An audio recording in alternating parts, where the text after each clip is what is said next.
E aí, pessoal, aqui é o Rodrigo, papai do bebê Matheus. E quem disse que o bebê não ronca, hein? Eu vou deixar bem pertinho deles e vocês vão escutar, tá? Vou fazer silêncio agora.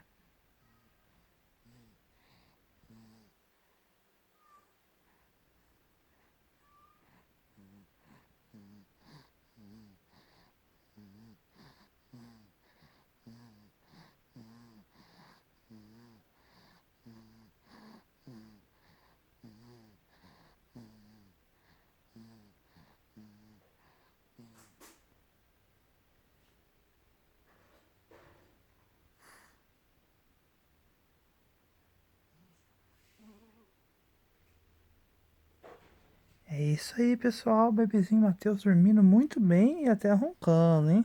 Falou!